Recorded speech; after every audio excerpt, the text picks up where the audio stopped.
de prendre place pour la séance du conseil municipal, la séance du 4 septembre 2023. Je vous propose en secrétaire de séance Madame Michèle Le Guen. Y a-t-il des objections? Michèle, c'est un vrai plaisir d'être secrétaire de séance. Ça va le faire. Ça va le faire avec le secrétariat, ça va le faire. L'ordre du jour du conseil municipal. En point 1, approbation du procès verbal du 5 juin dernier. En point 2, la mise en place d'une prise en charge des frais de formation au titre d'un BPGEPS. En point 3, motion de soutien aux EHPAD. En point 4, le remboursement des frais élus pour mandat spécial, on y reviendra. En point 5, tarif de prestation d'intervention sur les services municipaux. En point 6, tarifs communaux applicables au 5 septembre 2023. En point 7, la participation inversée par la commune à l'école privée, forfait communal. En point 8, la participation des communes ayant des enfants scolarisés à Ploie. En point 9, la participation de la commune aux activités des écoles publiques et privées. En point 10, l'adhésion au groupement d'achat. En point 11, la convention avec l'association NGAV. En point 12, l'attribution d'une contribution au CIVOM de Brec. En point 13, accompagnement financier sportif de haut niveau. En point 14, vente des lots au lotissement du Petit Bordeaux. Point 15, convention entre la commune et la société Lélis. En point 16, l'attribution de marché maîtrise d'œuvre pour le centre nautique de Brec. Et en point 17, dénomination des voies communales. Ensuite, bien sûr, affaires diverses, informations et la réponse aux différentes questions des minorités. Monsieur Leroy pour l'appel.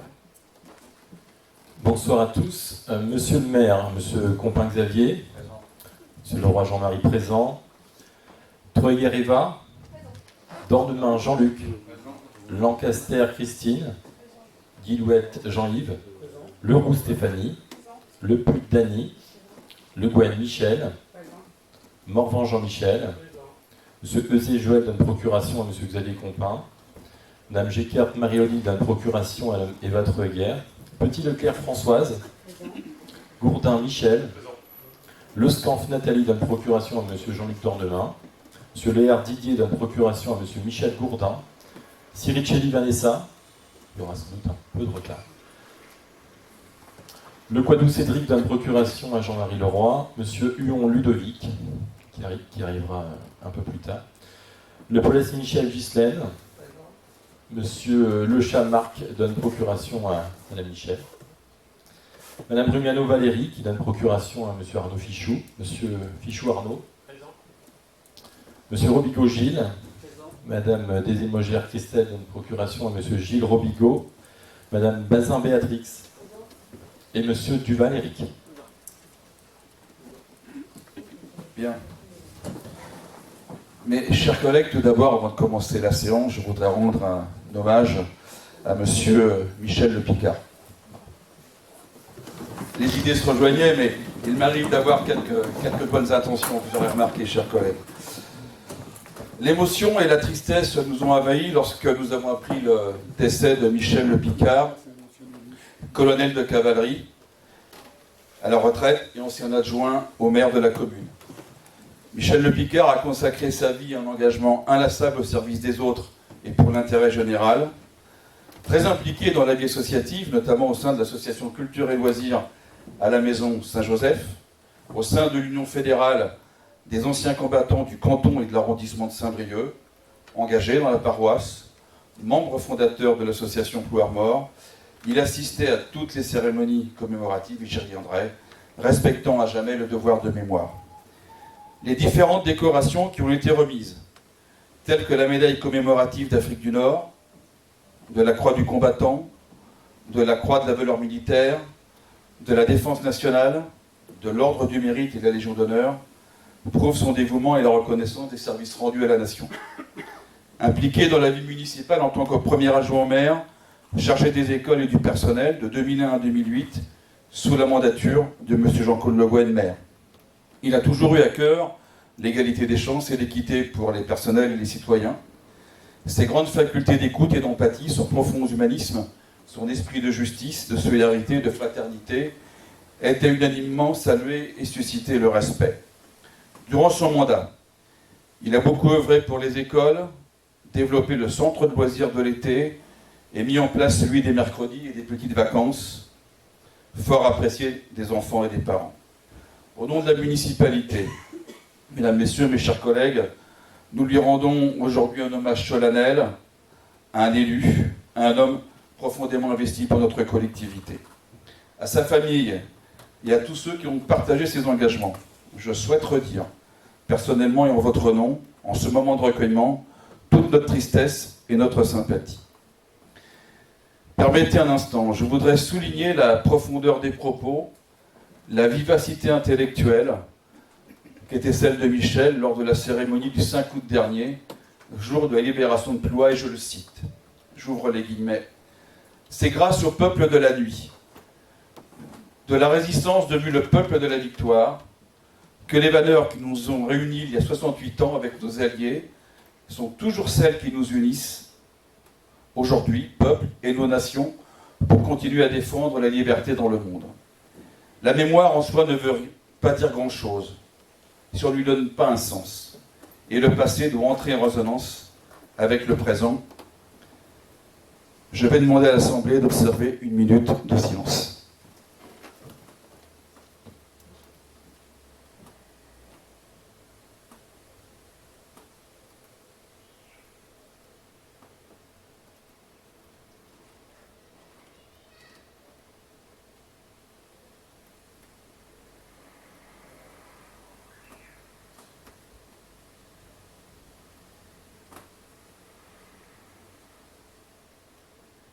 Merci à vous pour cet acte républicain.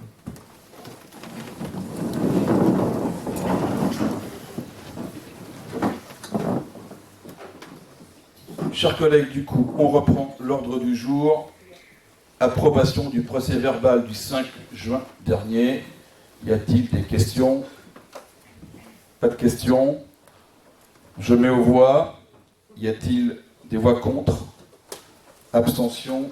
Approuvé. Merci à vous. Mise en place d'une formation BPPEPS et donc la question de la prise en charge. Madame Eva Troeger.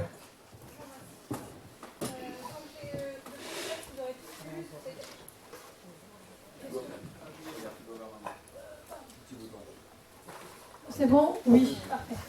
Donc le BPGEPS, c'est brevet professionnel de la jeunesse, de l'éducation populaire et du sport.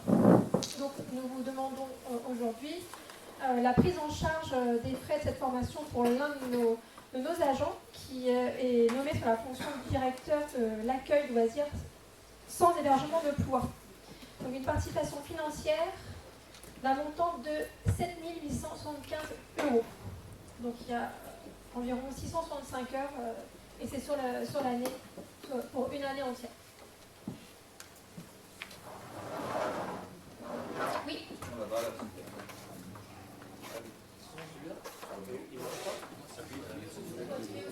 C'est bon? Moi, ma première question, c'est, donc ça concerne une dépense de 7 875 €. Je voulais demander à Madame Lancaster pourquoi ce point n'avait pas été abordé lors de la dernière commission finance, le 18 août dernier.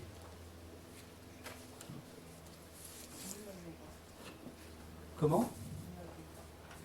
Comment ça, vous n'aviez pas? Vous n'avez pas ce document-là? Donc c'est venu après le 18. D'accord? Alors, je continue. La commune disposait d'il y a peu d'une organisation reconnue et compétente pour l'accueil périscolaire avec des agents diplômés. Pourquoi ne pas les avoir gardés? J'ai pas compris la question. Je vous la répète alors. La commune, il y a 1 an ou 2, disposait d'une organisation reconnue et compétente pour l'accueil en périscolaire avec des agents diplômés. Pourquoi ces agents ne sont plus présents?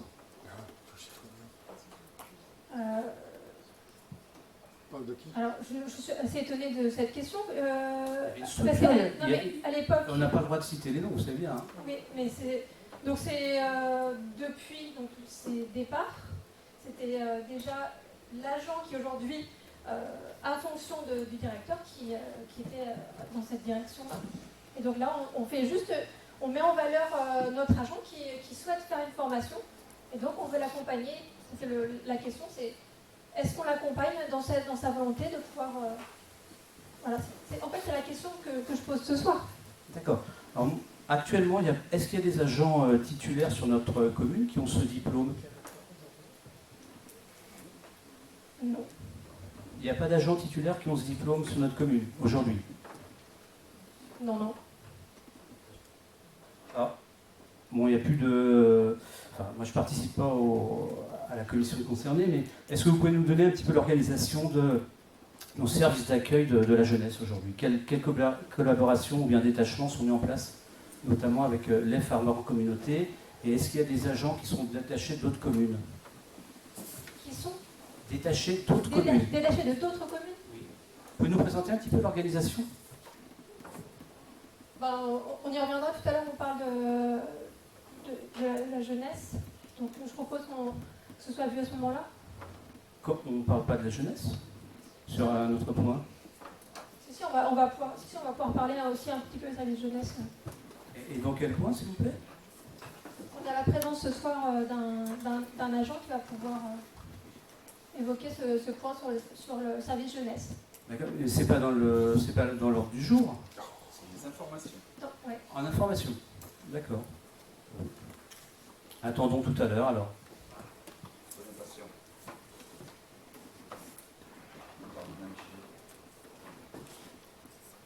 Alors, moi, je voulais savoir comment ça va fonctionner, parce qu'il va être donc absent un tiers de temps, en gros. Oui.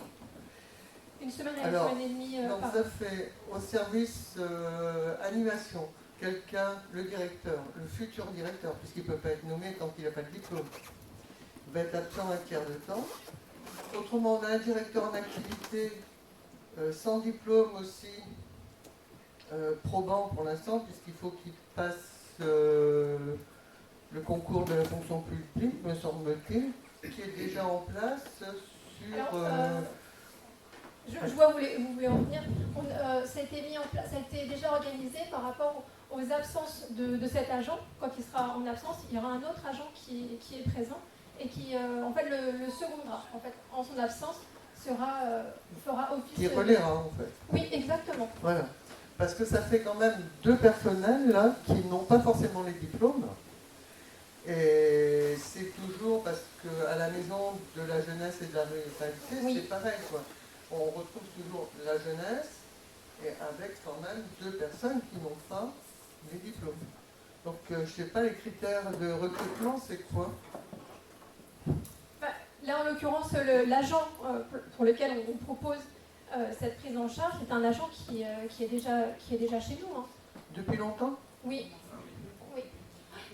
Bon, mais c'est vrai que ça risque d'être assez acrobatique entre les deux pôles, en fait. Honnêtement, pour en avoir discuté avec l'agent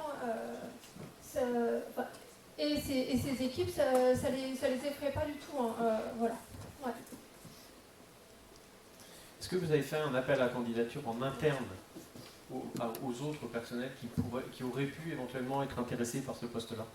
Non, en fait, c'est venu d'une demande de l'agent lui-même.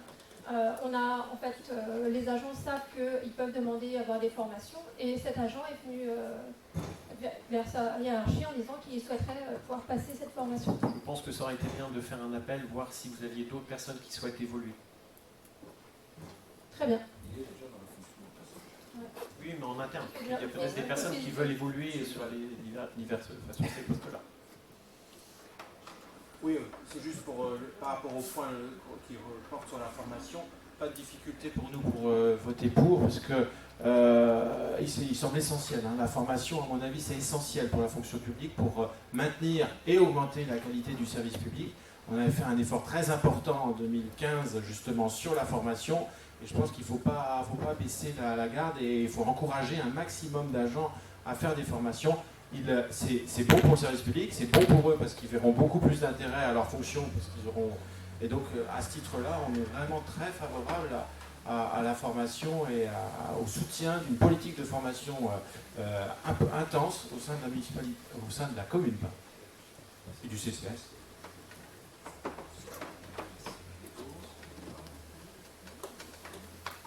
Je voulais savoir où allait se dérouler cette formation et à quel rythme. Et est-ce qu'il y aura des frais d'hébergement, de restauration, voire des frais de route à prévoir en plus du budget qui est annoncé? Oui, enfin, oui, les frais de bouche et d'hébergement, probablement aux frais de l'agent. Voilà.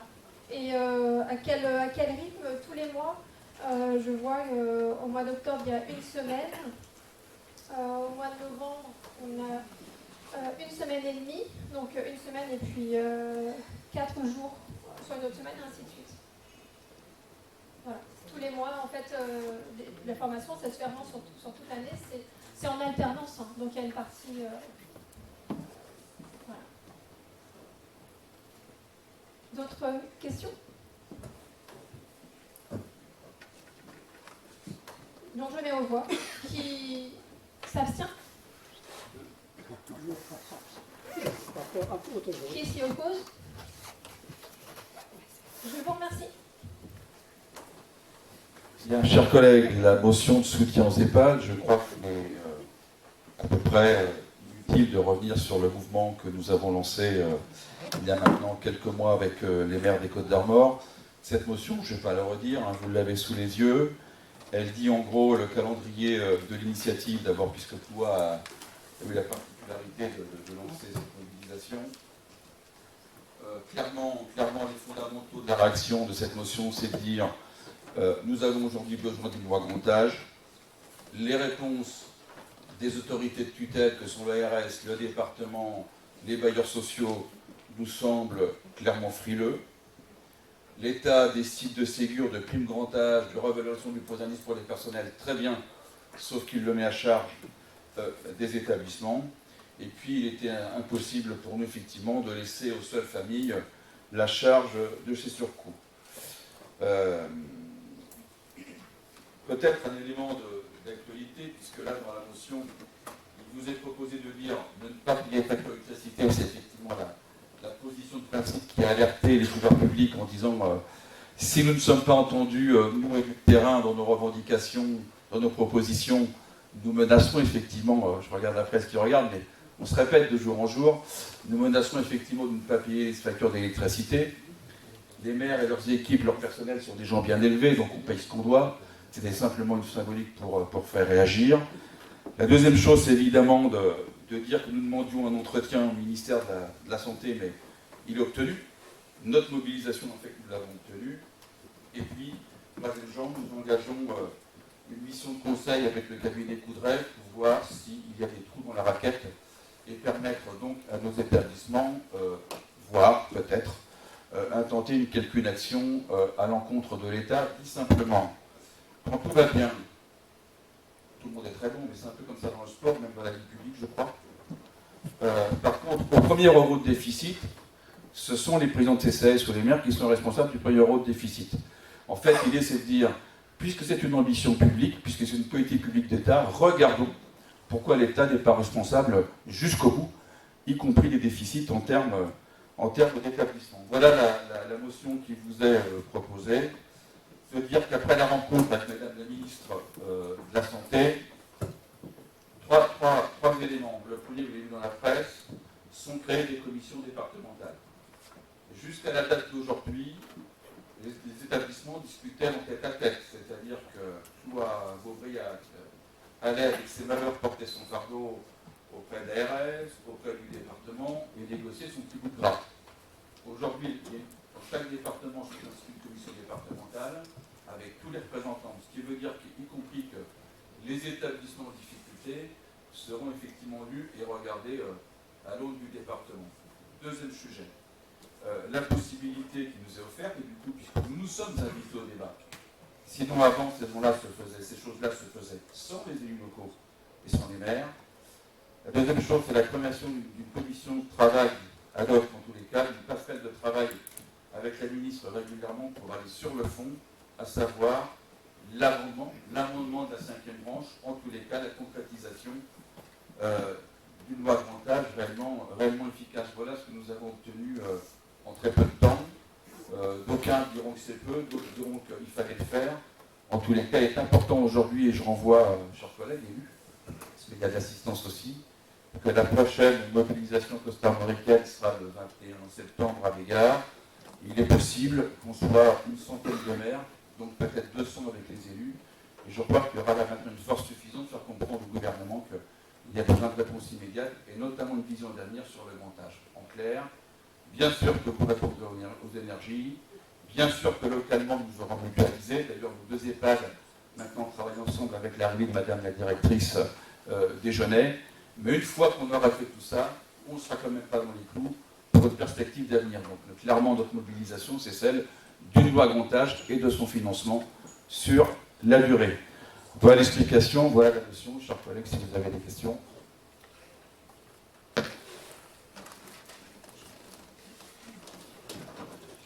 Madame Bazin. Excusez-moi, petite question. Vous m'entendez? Oui.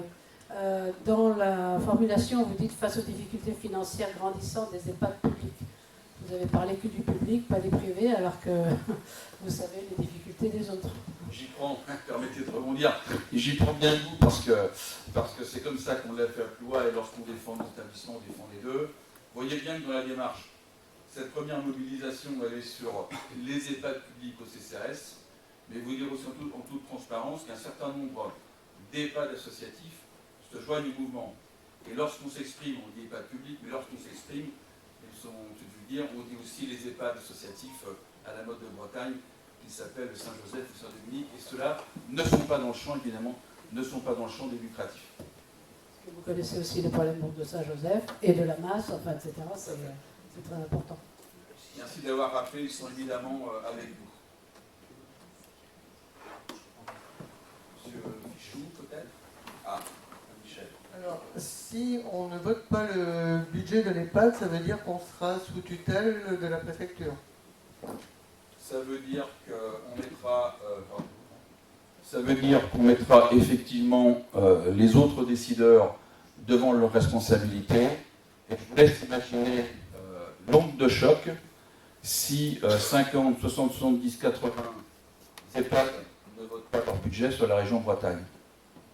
Nous en viendrons à discuter sur le fond. En fait. Voilà, comprenez bien que nous discutons, il y a des mobilisations qui sont blanches. Il y a peut-être les factures d'électricité, peut-être que d'ici la fin de l'année, on nous aura trouvé des solutions sur notre énergie.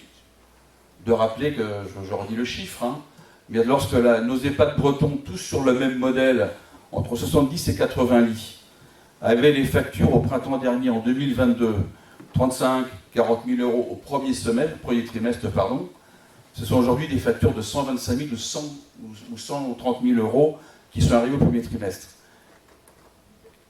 L'argument d'après pour dire soyons intelligents et discutons, c'est de dire, mais vous savez, si nous n'obtenons pas gain de cause, nous voterons des budgets en déficit, ou nous ne les voterons pas. Et autrement, vous prévoyez d'engager un cabinet juridique. Combien ça peut coûter? Combien ça rapporte? Des millions. Non, pardon, des milliers. Là aujourd'hui, l'étude, la première étude, la partagée par le nombre de communes, est de 6 000 euros. C'est pas la commune de Ploie. C'est effectivement, peut-être, on reviendra vers vous avec une prochaine délibération qui dira, plus on est d'ailleurs, à 50 maires, ça fait 200 euros, donc 200 collectivités, à une centaine, ça fera 100 euros ou 50 euros. En fait, la mobilisation de collectivités est importante, même celles qui n'ont pas d'EHPAD. D'ailleurs, je voulais vous dire, je crois que ce n'est pas un secret, la semaine dernière en bureau communautaire, et même là, échanger les maires très à côté de chez nous, des communes sans EHPAD sont en train de délibérer au mois de septembre sur cette revendication, sur cette forme de délibération, qui est une délibération commune à l'ensemble du collectif des maires, pour essayer de prendre la même. Alors on peut jouer sur quelques mots, mais l'idée c'est de prendre la même et de bien comprendre que nous engageons un mouvement, y compris d'être solidaire avec des factures lorsqu'il faudra mettre 50 ou 50 euros. Voilà. La chandelle en vaut le jeu. Enfin, je vous laisse devant vos responsabilités, mais la chandelle en vaut le jeu. Soit on est condamné à payer 300 ou 400 000 euros, soit on se défend collectivement. Je crois que les choses sont assez simples et claires.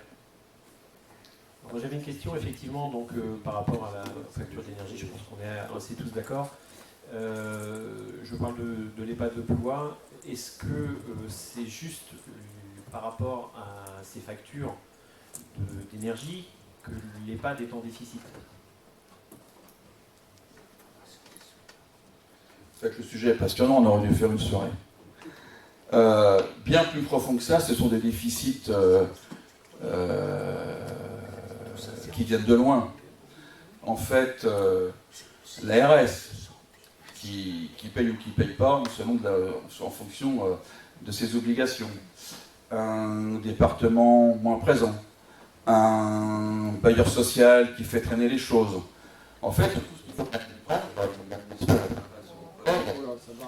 nos EHPAD sont similaires. La difficulté de nos EHPAD préambule que lorsque le gouvernement décide un Ségur, d'accord, il le décide.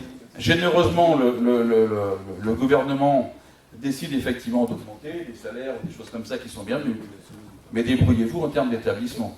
C'est pas la facture énergétique, c'est celle qui cette année fait déborder le vase sur l'ensemble des établissements. Je veux redire une photographie départementale et les nôtres sont là-dedans. L'EHPAD de Ploua, l'an dernier, 250 000 € de déficit. On est poli, compensé partiellement par le département pour 100 000 € l'an dernier, moins 50. Saint-Joseph s'est assumé à moins 200 000. C'était quasi la photographie, je redis, le modèle Côte d'Armor et breton qui est le nôtre. Rappelez-vous, nos établissements étaient, il y a quelques décennies, des foyers logements. 70, 90, c'est ce modèle qui a muté. Et aujourd'hui, ce qu'on entend comme déficit promis sur l'ensemble, 7 sur 10, c'est des chiffres publics, c'est entre 3 et 400 000 € cette année 2023. Donc évidemment qu'il y a pas l'énergie, mais l'énergie vient donner quelque part un coup de grâce à des établissements déjà en difficulté. En fait, le sujet, il est pour vivre.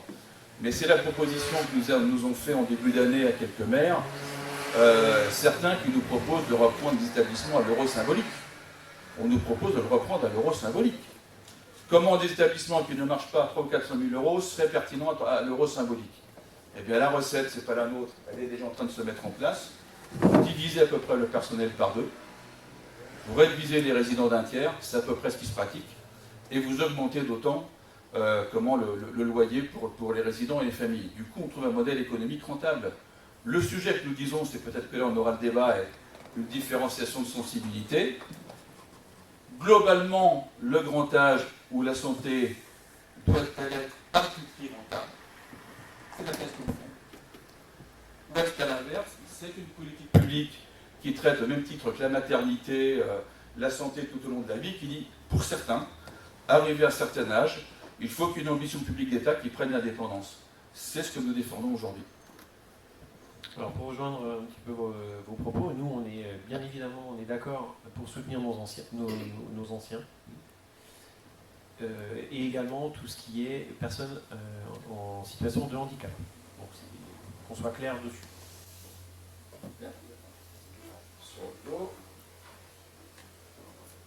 Nous également, nous sommes solidaires avec les faits constatés, pour la plupart alarmants, mais nous n'adhérons pas aux décisions des élus locaux figurant dans cette motion de soutien. On ne règle pas les problèmes en décidant de ne plus payer ses factures d'énergie. Intérêt de retard facturé par les fournisseurs, risque de coupure à terme. En refusant de voter le budget primitif s'il est déficitaire, risque de mise sous tutelle. En engageant en amont un cabinet de conseil pour de futurs recours juridiques. Ces engagements liés à la validation de cette motion de soutien viendront affaiblir pour longtemps les situations financières déjà fragiles et précaires de ces établissements et de leurs communes. Le dialogue avec l'État et les différentes autorités doit être renforcé. Pour faire face à cette situation très préoccupante de nos EHPAD, c'est aux députés et sénateurs de notre région d'être en première ligne dans la recherche de solutions avec nos institutions. L'élu local doit intervenir en accompagnement de leur démarche. Nous ne soutiendrons pas cette démarche. Merci. Mais je vous remercie, c'est très clair sur la sensibilité publique.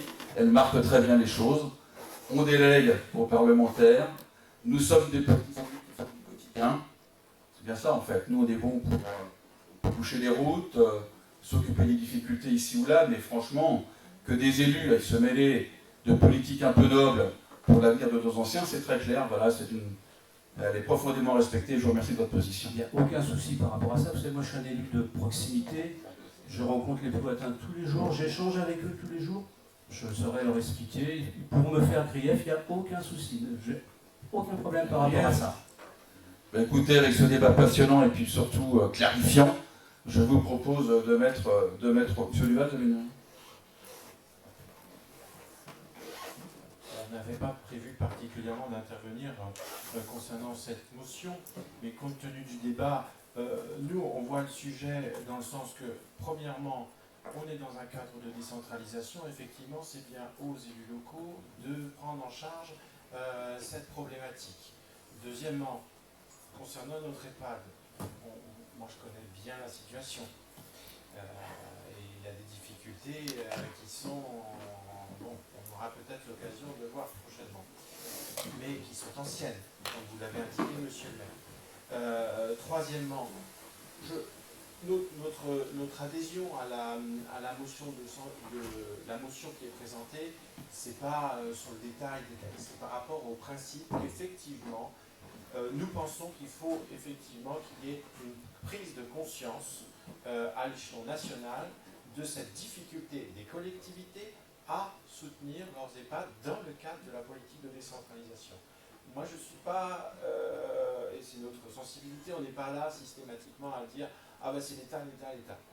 L'État a sa part de responsabilité, mais il ne faut pas oublier qu'on a choisi, les Français ont choisi depuis 82 au moins, de vivre dans un État décentralisé. Donc chacun sera de responsabilité, mais effectivement, là, la problématique devient telle que la base revient dans le camp de l'État et dans le camp de la loi. Et c'est à la loi de voir comment on peut financer ça, comment redonner des moyens aux collectivités pour assumer ces missions, sachant qu'aujourd'hui, on n'est pas non plus que sur l'EHPAD, on est aussi beaucoup sur le maintien à domicile, etc. Et c'est pour ça que la réflexion est plus large. Mais en ce sens, sans qu'on soit sur le détail de chaque phrase et de chaque... c'est pas notre point de vue, mais en tout cas, on a une adhésion de principe à la démarche qui est entamée par les élus, indépendamment de leur sensibilité, mais tous confrontés à la même difficulté. Merci à vous. Bon, chers collègues, je crois qu'on a débattu avec passion et de façon très, très positive. Je mets aux voix donc des abstentions, des voix contre. Merci à vous. Madame Lancaster. Dans la continuité de ce sujet, donc il est proposé à l'Assemblée, suite à une demande de la DGFiP, de prendre une délibération pour effectivement les membres du conseil municipal peuvent être appelés à effectuer des déplacements pour participer à des réunions dans des instances ou des organismes où ils représentent la ville de Ploie. À ce titre, nous avons donc besoin d'un mandat spécial ouvrant droit au remboursement exposé par l'élu concerné. Alors, au titre de ce remboursement sont pris en charge les frais de transport sur présentation bien sûr d'un état de frais et le montant de l'indemnité journalière comprend la nuitée, 110 € à Paris, et le repas, 17,50 €. Donc, y a-t-il des questions, des remarques? Alors, même question que pour point 2. Pourquoi ce point n'a pas été abordé lors de la dernière commission finance? Parce que nous n'avions pas la demande de la DGFiP. Nous l'avons eu après. D'accord. Et après, est-ce que vous pouvez nous donner la nature de ce mandat spécial? C'est la même chose que le mandat qu'on fait pour le Salon des maires. Parce que C'est le là, même type de mandat. là c'est large, hein, c'est marqué aussi, il est proposé à l'Assemblée d'accorder ce mandat spécial à Monsieur le maire dans le cadre des missions de représentation de la commune pour tous les sujets ayant trait à son développement et à la défense de ses intérêts, au-delà du territoire communal ou intercommunal, et ce, pour toute la durée du mandat. Oui. C'est On le vaste fait comme ça, on est tranquille. On ne va pas le faire à chaque fois qu'il doit se déplacer. Et, on ne va pas faire voter en conseil municipal le même arrêté à chaque fois. et comment se fait le contrôle de ces frais? Comment on sait si c'est lié à ce mandat spécial? Si vraiment il y est allé. Ah non, pas du tout. Si ces frais sont bien dans le cadre du mandat spécial. Bah, de toute Parce que façon... vous avez des indemnités pour... vous avez des indemnités. On a des indemnités, mais quand c'est un déplacement spécial, hein, pour une mission particulière, comme le salon des maires, comme aujourd'hui la défense de l'EHPAD, peut-être une autre défense plus tard, il y a un mandat spécial et c'est cet arrêté qui permet effectivement d'être remboursé. Après, il y aura peut-être un autre mandat spécial, je ne sais pas, une crise, un Covid dans quelques temps. Il y aura peut-être, effectivement, ce sera peut-être encore un mandat spécial. Bah moi je trouve un peu ça, enfin, le terme est pas approprié, mais un peu fourre-tout, quoi, et peut-être à terme il y aura une difficulté à contrôler ce genre de dépenses. Voilà. Non, c'est contrôlé, il n'y a pas de souci. C'était qui alors? Qui contrôle? La DGFiP. De toute façon, déjà, les agents, on ne fait pas n'importe quoi en mairie, je pense, en service finance, c'est normal. Et après, la DGFiP. La DGFiP ne laissera pas passer si, allez, monsieur le maire s'en va à Tahiti en vacances et qu'il prend un mandat spécial, ne vous inquiétez pas, la DGFiP ne le fera pas passer. D'accord, c'est ce que je voulais savoir. Très bien. Choisir avec qui je pars en vacances. Ça, vous avez le droit, tout à fait. Oui, mais attention, le mandat spécial est limité au maire seulement. Il n'y a pas plus ça. Non, mais très bien, merci pour ces explications, parce que c'est vrai que ce qui est écrit, c'est flou, quoi, ça reste très flou. C'est votre point de vue. Nous, on votera contre. Très bien, c'est votre choix, c'est votre droit. Je mets au vote. Donc, qui est contre? Qui s'abstient? Merci. Lancaster, pour continuer. Alors, tarifs, prestations, interventions, services municipaux. Donc, 2 agents de service de la ville ont participé à une formation et ont obtenu une certification de compétences pour l'activité utilisateur professionnel et distributeur de certains types de produits biocides destinés exclusivement aux professionnels. Clairement, pour détruire les nids de frelons. Donc, nous prenons une délibération pour cette prestation qui donc sera facturée 90 € comme les années précédentes, avec un remboursement à l'administré de 30 € donc un tiers la mairie de Blois, un tiers les Farmors et un tiers à charge de l'usager. Donc à charge de l'usager 30 €. Voilà, des questions.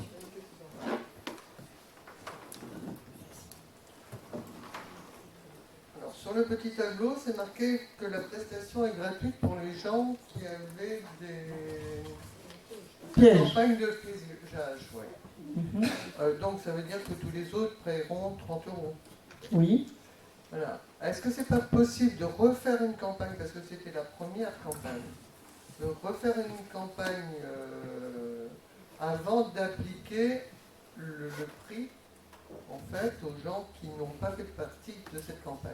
Alors, je vais laisser la parole à notre spécialiste des frelons, à ma gauche, Monsieur Dornement. En prévention, ce serait bien d'inciter les gens à faire détruire les nids, quoi. Oui, alors c'est fait justement pour que les gens viennent s'inscrire l'année prochaine à la campagne de piégeage. C'est pour les inciter fortement à participer à la campagne de piégeage. Je vous l'ai expliqué, on a capturé 1500 fondatrices à cette campagne. Ça fait quand même pas mal de frelons en moins. Donc le fait de mettre la gratuité cette année pour tout le monde, non, c'est pas envisageable. De toute façon, ce n'était pas, déjà l'année dernière, ce n'était pas normalement comme ça que ça devait se passer. Il y avait la participation,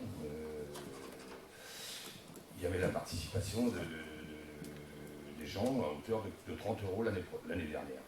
Alors cette année, avant que vous me posiez la question, si quelqu'un décide de faire son piégeage lui-même ou d'appeler un piégeur de l'extérieur, il n'y aura pas de remboursement. On a formé des gars, c'est pour que les remboursements soient faits. Par contre, il pourra quand même prétendre aux 30 € de la communauté de communes qui nous rembourse au plafond de 30 €. Parce qu'il y a des piégeurs qui prennent 120 € pour le faire. Mais il n'y aura pas de remboursement de la commune s'il ne fait pas appel à la commune. De toute façon, la fiche de signalement est obligatoire. Ça n'a pas changé. Si vous l'avez déjà expliqué par une note sur table au dernier conseil municipal. On est complètement d'accord par rapport à la campagne et c'était très bien et c'est à refaire, il n'y a aucun doute là-dessus. Des personnes malheureusement n'ont pas été au courant pour X ou Y raison de cette campagne-là. ils en ont eu des nids de frelons asiatiques et du coup, n'ont malheureusement rien déclaré. C'est la controverse de la problématique. C'est pour ça que l'on demandait à décaler sur l'année prochaine pour que éviter encore malheureusement qu'il y ait des personnes qui ne les déclarent pas. Ouais, non mais le principe, je vous ai dit, c'est d'inciter les gens à faire cette campagne. Si on fait tout gratuit, hein, ils n'afferont pas la campagne de piégeage. C'est quelque chose d'important, la campagne de piégeage. Mais en tout cas, il faudra une campagne de communication beaucoup plus active, quoi. Tout à fait d'accord. Il y a plein de personnes qui n'ont pas suivi. Ça a été pourtant dans les journaux, ça a été. Mais bon, l'année prochaine, on fera encore une campagne. Parce que la salle était pleine, hein. Moi j'étais présent, la salle était pleine. C'était ici. Mais s'il y a d'autres personnes, c'est encore mieux, puisque c'était gratuit, les pièges étaient offerts. Le but est là. Ceci dit, les nids de frelons, on en fait quand même une vingtaine la semaine. Hein. Il y en a qui n'ont pas déclaré, mais on veut que ça reste aussi décidément à la commune, parce que les gens ont tendance à déclarer du frelon européen, hein, qu'on ne doit pas détruire. Et c'est pour ça que la fiche de signalement est obligatoire. Nous, on va voir si c'est du frelon asiatique ou du frelon européen.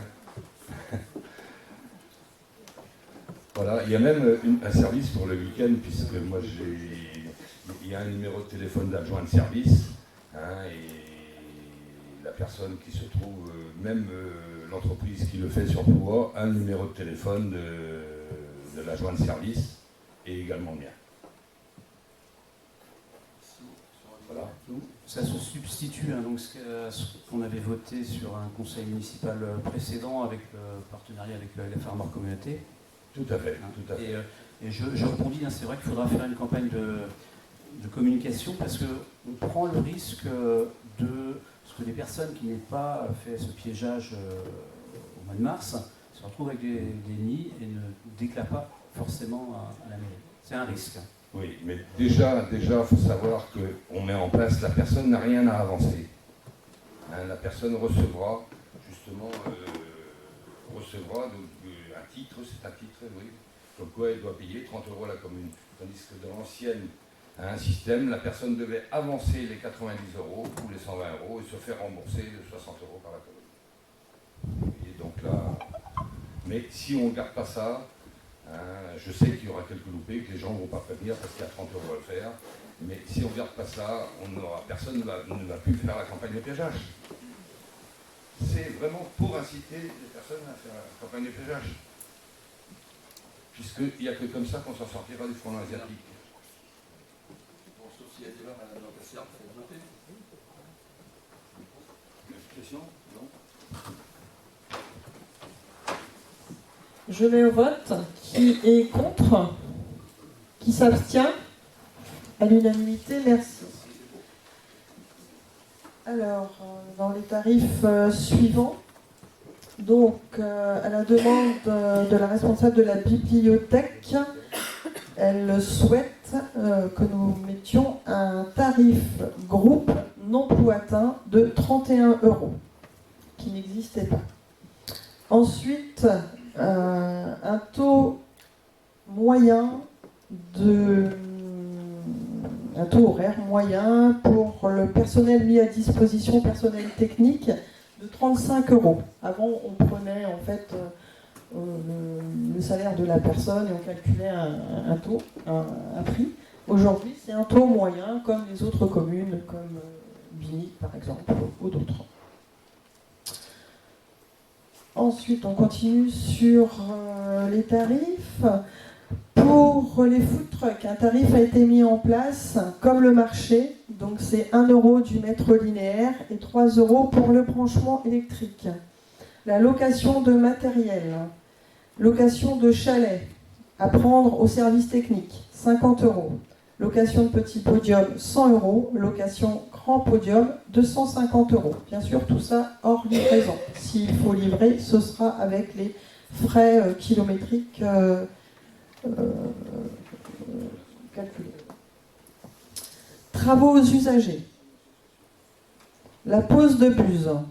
Alors, les buses de diamètre 250, le mètre linéaire 50 €. La pose de buse diamètre 300, le mètre linéaire 60 €. Le regard eau pluviale, le forfait 120 €. La création d'un bateau 850 €. Voilà pour ces nouveaux tarifs. Y a-t-il des remarques?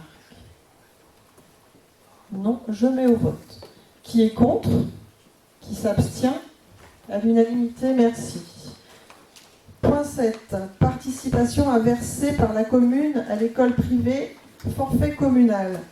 Donc cette année, nous avons pris l'option de prendre le forfait transmis par la préfecture des Côtes-d'Armor sur le coût moyen départemental, soit 1 406,06 € par enfant pour l'école maternelle et 452,30 € par enfant pour l'école élémentaire. Des questions? Des remarques? C'est ce qui explique la baisse par rapport à l'année précédente. Si vous appliquez le barème. Le barème. Okay. Il y a une baisse pour un, il y a une augmentation pour l'autre. Donc,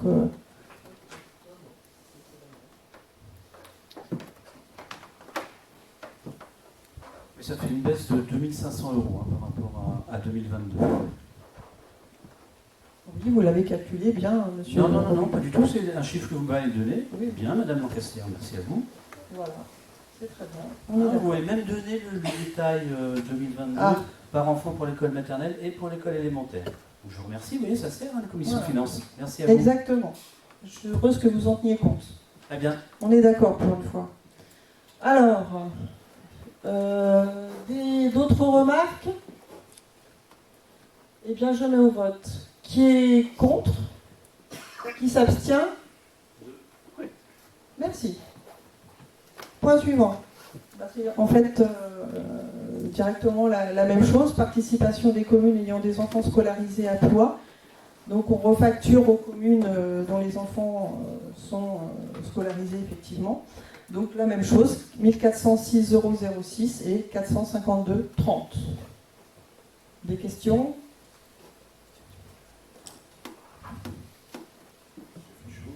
Alors moi je suis très content d'apprendre qu'il y a des commissions finances. J'aimerais bien savoir quand auront lieu les commissions pour l'école et la jeunesse, parce que là ça fait un sérieux moment qu'on n'en a pas eu, vu ce qui s'est vu, les éléments qui sont passés sur les dernières années. Je pense que ce serait très important d'en faire. Ça fait 1 an et demi qu'on n'a pas eu quasiment de commission sur l'école. Et je trouve ça honnêtement inadmissible. Vous êtes invité en commission finances? Moi non. Pas invité en commission finances? C'est Madame Rumiano. Mais ce qui est différent de l'école de la commission école. C'est pas la même chose. Il n'y a pas de commission communication. Très peu de commission de travaux. Alors sur le sujet, est-ce qu'on peut voter? Merci. Donc, qui est contre? Qui s'abstient? Merci, à l'unanimité. Point 9. Participation de la commune aux activités des écoles publiques et privées. Donc là, on a repris le même tarif de l'année dernière, donc pour 2022. Les activités générales pour le collège et l'élémentaire maternelle, 30 €. Le sport scolaire, collège élémentaire, 17,67 €. Et les classes... Ah non, avant, on a l'activité enfantine, 15,15 € pour les maternelles, et les classes spéciales qui sont les voyages scolaires, 60 €. Je mets au vote. Qui est contre? Qui s'abstient?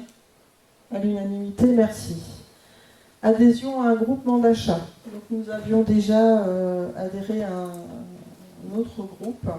Donc là, nous vous proposons d'adhérer à la SCA, donc le service commun d'achat, qui est donc une association qui se positionne comme un outil d'optimisation et d'aide aux achats.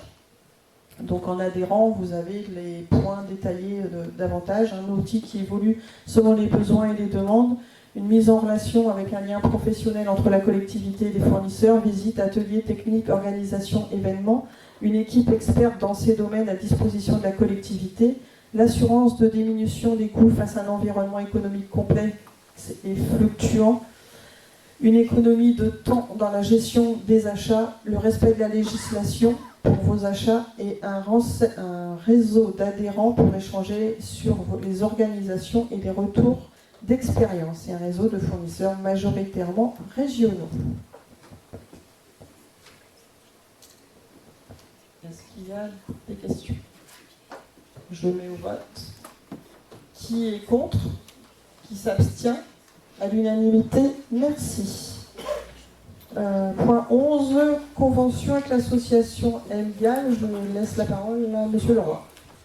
Alors, point de contexte. L'association MGAV est une association loi 1901 dont le but est de débattre sur un thème prédéfini, illustré par un document audiovisuel. Il ne s'agit en aucun cas d'un ciné-club avec débat dirigé. Les séances ont lieu salle Hermine à Ploie, généralement le 3e mercredi de chaque mois à 20h30, sauf en juillet et août. Pour pouvoir y assister, il faut adhérer à l'association. Le tarif est de 20 €, donnant droit à 5 séances consécutives ou non, 4 € par séance, film et buffet. Les cartes d'adhésion sont disponibles en début de séance à l'Hermine.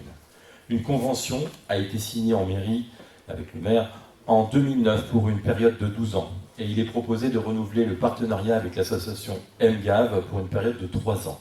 La commune s'engage à mettre à disposition gracieusement la salle Hermine ainsi que ses équipements à l'association MGAV pour organiser annuellement 10 représentations, plus 2 représentations en faveur du grand public et de la jeunesse. Vu l'avis de la commission des finances à l'unanimité en date du 18 août 2023, il est proposé au conseil municipal de bien vouloir approuver la convention de mise à disposition à titre gratuit pour une période de 3 ans à compter de sa signature de la salle Hermine à l'association MGAV et d'autoriser le maire à signer cette convention. Avez-vous des questions? Alors moi j'ai pas de questions, juste une remarque. Donc, c'est une bonne chose que cette convention, on avait été informé au mois de juin, suite à une de vos interventions à leur assemblée générale. Suite à cette intervention-là, ils étaient fort mécontents et ils avaient programmé une assemblée de dissolution. Donc, la mise en place de cette convention est une bonne chose. Oui, effectivement, c'est une bonne chose. Alors, effectivement, nous sommes arrivés à une convention qui avait besoin d'être réactualisée. Celle-ci avait 12 ans. Et donc pour avoir participé à l'Assemblée Générale, effectivement, il y a des échanges. Il faut savoir qu'il y a eu la mise en place de tarifs au niveau de l'Hermine, au-delà de deux gratuités pour chaque association. Mais l'association MGAV se retrouve dans un cas singulier, puisque l'Hermine est sa salle municipale. C'est le seul lieu où elle peut exercer son activité. Donc l'idée était de mettre, et la volonté de l'équipe était finalement de faire une gratuité sur l'utilisation de la salle, et la contrepartie justement de l'association est de faire, comme je le disais précédemment, 2 événements à destination du grand public et de la jeunesse. Donc on arrive justement à une convention qui satisfait pleinement l'association, j'imagine, de par la gratuité et la municipalité, puisqu'on arrive justement à une ouverture, et c'est ce qu'on souhaitait, pour le grand public et la jeunesse. D'autres questions? Je vous remercie. On va procéder au... Oui, Monsieur Duval. C'est juste une observation pour dire qu'on est parfaitement, qu'on est tout à fait satisfait de voir en place une convention plus largement pour cette association ou pour d'autres, parce qu'on a cette difficulté depuis qu'on a mis en place les tarifs depuis le milieu des années 2010, 2015 exactement. On a mis en place des tarifs et c'est vrai que ça n'avait pas été forcément compris. C'est une obligation légale, on ne pouvait pas y couper, mais là justement les conventions c'est la solution pour permettre à des associations qui ne pourraient pas exister si on appliquait les tarifs plein pot. Et je pense que ça doit être généralisé, en mettant bien à chaque fois dans la convention l'avantage qui est donné par l'association en faveur de la commune. Exactement, et c'est pour ça qu'on trouve qu'il faut le généraliser. Merci. D'autres remarques? Nous procédons au vote. Qui est contre? Qui s'abstient? À l'unanimité, merci. Attribution d'une contribution Sylvain de Brec, Madame Lancaster. Alors, comme tous les ans, les ressources du Civom de Brec sont constituées entre autres des contributions des communes donc de Plouézec et de Ploie à hauteur de 50% chacune. Donc il est proposé cette année de verser cette contribution annuelle de 90 000 € de la part pour la commune de Ploie. Donc c'est ce même montant qui est versé depuis 3 ans, pour rappel. Des questions? Je mets au vote qui est...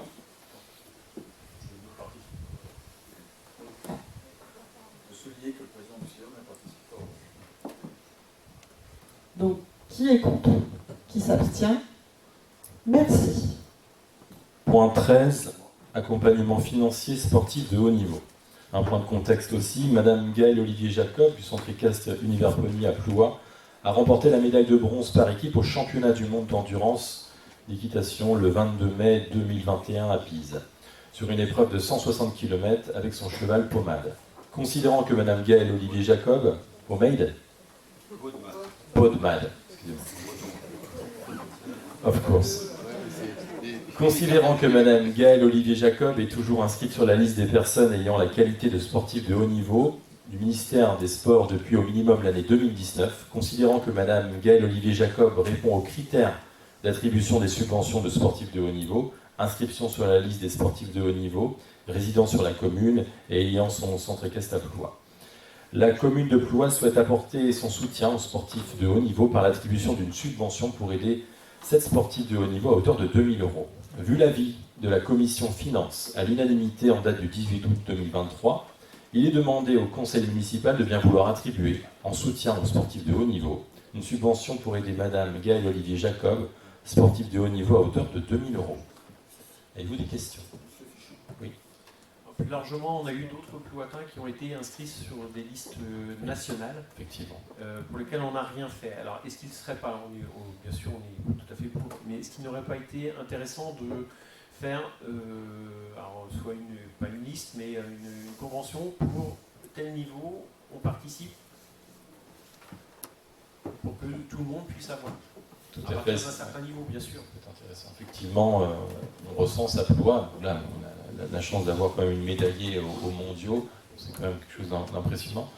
C'est une ploatine. Et nous avons aussi eu un ploatin qui a gagné un championnat en Malaisie, par exemple.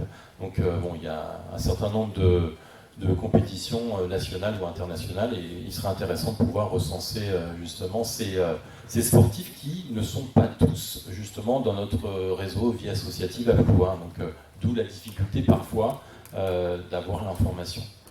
Donc, mais on peut communiquer dans ce sens-là. Nous allons procéder au vote. Qui est contre? Qui s'abstient? À l'unanimité, merci. Point suivant. Vente du Petit Bordeaux. Vente des lots au lotissement du Petit Bordeaux. Donc effectivement, il convient de déterminer le prix de vente des lots en vue de les commercialiser, effectivement. Le montant de l'opération s'élève à 485 545,38 TTC pour une superficie à commercialiser de 8 179 m², soit 14 lots, ce qui correspond à un prix de revient de 49,47 hors taxe. Une précédente délibération donc, de février 2020 fixait un prix de 45,98 pour la société à partage pour le macro-lot de 2039 m². Un engagement a été pris avec l'ancien locataire, l'exploitant, en fixant le prix à 30 € du m² hors taxe pour 3 lots pour une surface de 980 m². Sachant que ce lotissement est assujetti donc à la TVA, la commune devra s'acquitter à la marge, c'est-à-dire sur la différence entre le prix de vente et le prix d'achat de la parcelle. Le prix de vente aujourd'hui proposé par la commune pour les lots restants, donc 100 € du m² hors taxe pour les primo-accédants, soit 4 lots, et 130 € du m² pour les 6 lots. Des questions? Remarques? Je mets au vote. Qui est contre? Qui s'abstient? Merci. Point suivant, convention entre la commune et la société Enedis. Donc la réitération de la convention sous forme authentique nécessite une délibération du conseil municipal faisant état de cette convention et habilitant monsieur le maire à signer l'acte authentique. L'étude notariale, notaire de la visitation, a été sollicitée par la société Enedis afin d'établir un acte notarié portant sur l'installation électrique.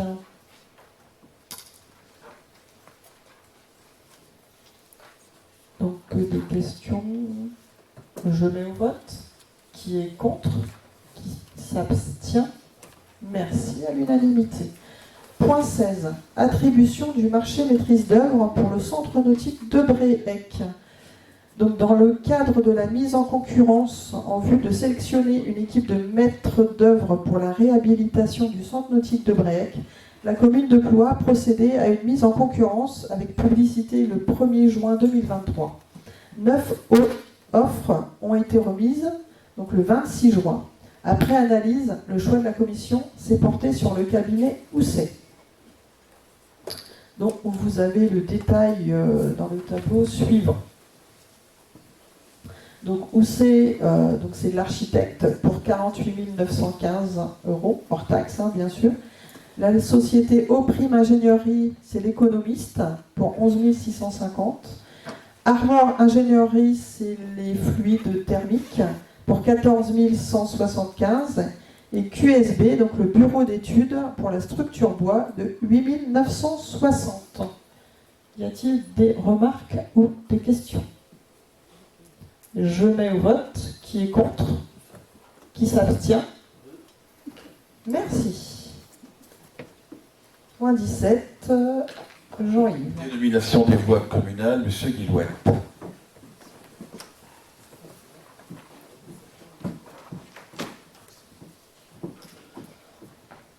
Donc actuellement sur Ploie, il y a deux secteurs qui n'ont pas de... Enfin, deux secteurs qui...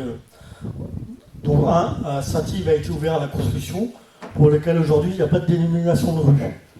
Alors actuellement, pour ces futures habitations, il est demandé par les services d'Orange, de la Poste et les services de distribution de la fibre d'avoir des numérotages pour toutes les rues à desservir. C'est aussi le même cas pour la zone du Grand Étang, pour laquelle aujourd'hui il n'y a pas de numérotage et pas de dénomination de rue précise pour ces distributions. Donc c'est pour ça que nous proposons au conseil municipal de pouvoir délibérer. Pour Saint-Yves, nous faisons la proposition du clos Saint-Yves pour que ça reste en harmonie avec le village de Saint-Yves. Et d'un autre côté, pour la zone du Grand Étang, nous faisons une proposition de 4 noms de rues. À l'entrée de la zone du Grand Étang en direction de Landeloric est proposée la rue de la Fontaine, puisqu'il y a une fontaine, même si aujourd'hui elle est fermée pour des raisons de sécurité. La rue de l'entrée qui va jusqu'au bâtiment des vieux métiers outils, rue des Peupliers. La rue qui va du Point Vert vers le garage Fourcroy, rue des Saules, et l'autre rue qui va en direction donc de Pro Natura vers la déchetterie, rue des Charmes. Alors bien sûr, ce sera par la suite, il y aura une numérotation qui va en découler, et un arrêté de numérotage qui sera distribué à chaque propriétaire pour pouvoir assurer le numérotage de ces rues. Alors, ces noms de rues m'ont un peu étonné. Donc, rue de la Fontaine, ok, mais il faudrait dire rue de la Fontaine de Landeloric, parce qu'il y avait une fontaine et un lavoir. On peut rajouter. Par contre, alors, sur la ZAC, il n'y a pas un seul arbre, sauf le long du Point Vert où il y a des chênes. On n'a pas de rue des chênes, mais c'est les seuls arbres qui existent. J'ai fait tout le tour. Il y a déjà une rue des Chênes à Ploie. Ah. Mais en tout cas, c'est pas parce que des noms de rues avec des arbres, c'est vrai que ça se voit. Et là, j'ai trouvé quelques bouquets d'ajoncs, des vieux saules rabougris comme ils poussent le long du cordier, et en fait, des hortensias autrement. Mais il n'y a pas de saules. Les saules sont au fond Bah, ils sont au fond, mais ça reste dans la zone du Grand Étang, malheureusement. Oui, C'est oui, dans la zone mais du Grand sauf Étang. que c'est pas sur la rue. Oui, Là, ça, c'est des rues. ça c'est Là, ils sont le long du Corsic, il n'y a plus de route. c'est un principe de base, c'est plus pour une identification par rapport à ce qu'on a pu constater qu'il y avait comme végétation et comme arbre sur le site. On ne souhaiterait pas mettre de nom le personnage pour cette zone du Grand Étang. On préfère les réserver pour d'autres lotissements. Il y a d'autres lotissements qui vont certainement s'ouvrir prochainement à Ploie, pour lesquels on aura des personnages plutôt intéressants à garder sur ces secteurs-là. Peut-être trouver un autre thème alors, parce que là, ça fait bizarre. Hein, parce que c'est le désert. Quoi. En fait, le thème qu'on a choisi, c'est un terme d'arbres qui ont des relations avec l'eau. Le Grand Étang était une zone marécageuse qui a été remblayée pour créer la zone d'activité actuelle. Oui, mais ça devrait être visuel et ça ne l'est pas du tout. C'est vraiment, ça fait vraiment le désert, hein, cette zone-là. On peut éventuellement voir avec les farmers, puisque c'est les farmers qui sont responsables par rapport à ça, à ce niveau-là, mais on peut éventuellement leur faire une proposition pour reporter davantage d'arbres sur ce secteur. Parce que là, ça ne correspond pas du tout au visuel. Alors, le charme, c'est le noisetier quand même. Quand on continue, la rue, qui est dénommée la rue des Charmes, il y a des noisetiers au bout. Et les peupliers, il y en a aussi de l'autre côté. Les peupliers qui sont long du Corsic, mais le Corsic n'est pas sur la route. Il y a des peupliers à l'entrée du terrain de monsieur Éric Lecrèche. En face du bâtiment des vieux métiers aussi. Oui, mais il y a des c'est un peupliers. cul-de-sac, c'est plus la rue. Je peux aussi rajouter que rue de la Corderie, il n'y a pas de corde.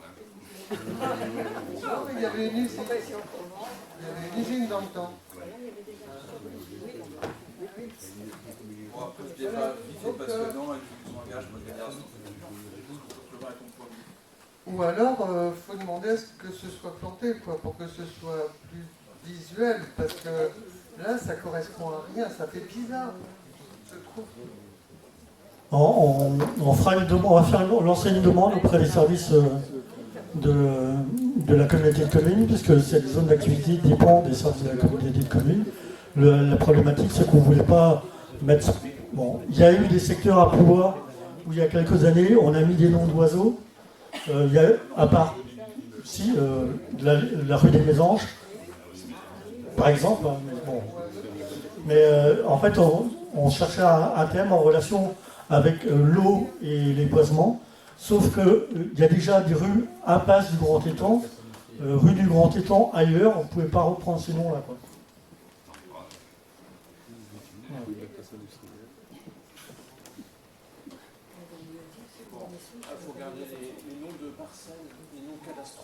Il n'y a qu'un seul nom cadastral, c'est Grand Étang.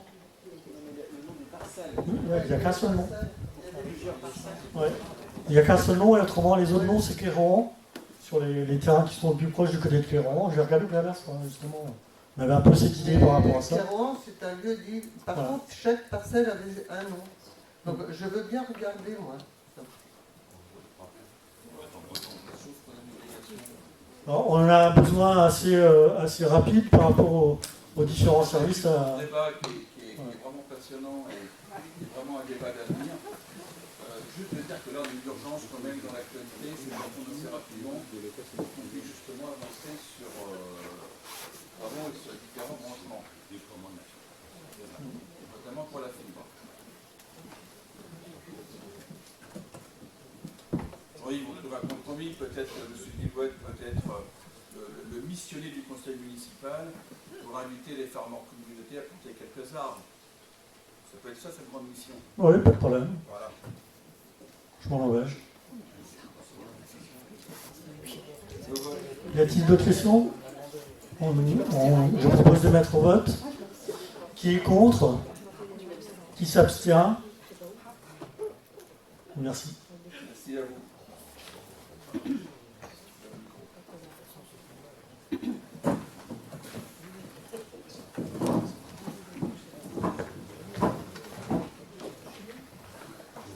Je me permets simplement, chers collègues, auprès de vous, effectivement, ça a été évoqué un peu, les demandes qu'on a pu avoir, et je l'aborde bien volontiers, de la part de familles, y compris de personnalités, d'élus, de magistrats de cette commune. je pense qu'effectivement c'est évoqué, il faudra traiter le moment venu. Des gens, il y a eu une fonction, une responsabilité pour la collectivité. Je le dis, mérite un peu mieux que la rue à gauche au fond du chemin, juste où c'est bouillant. Voilà, je pense que vous aurez tous compris que le moment venu, on attribuera des rues à nos personnages locaux et qui ont servi cette collectivité. Voilà, merci. Sur le point 18, donc 17 dénomination communale, point 18, les délégations du maire et divorce ses affaires. Donc je pense que vous avez le document, 11 concessions sur le cimetière qui vont entre 15 et 50 ans, 36 alignements en matière d'alignement de documents d'urbanisme, et puis en matière de DIA, 24 DIA à laquelle la commune ne préempte pas. Une information donc en point 17, un sinistre d'une chambre froide qui nous a fait, chambre froide évidemment du restaurant scolaire, qui nous a fait donc un remboursement par notre assureur de 896,55 €. Je passe donc ensuite la parole pour une information à Madame Lancaster sur la fongibilité. Alors, la fongibilité, donc la nomenclature de la M57 nous permet la redistribution de crédits budgétaires au sein des sections de fonctionnement et d'investissement dans la limite de 7,5% des dépenses réelles de chacune. Donc, les dépenses réelles de fonctionnement au PP, donc 5 490 939, nous permettent effectivement d'utiliser la fongibilité à hauteur de 411 820,43. Pour l'investissement, 3 694 831,61 pour un montant de 277 112,97. Donc, ce qui nous évite maintenant avec la M57 de faire des DM comme nous faisions avant. Sauf n'est pas concerné par cette nomenclature, cette fongibilité, le 0,12, donc les frais de personnel. Dans la section de fonctionnement, les charges générales, un retrait de 85 000 pour le redistribuer aux charges spécifiques pour un montant de 80 000 et l'atténuation de produits de 5 000. Les sections d'investissement, un retrait autre bâtiment de 200 000 pour redistribuer dans école jeunesse 45 000, église et chapelle 55 000, service technique 5 000, maison de la jeunesse 95 000. Voilà, vous avez le détail dans l'arrêté.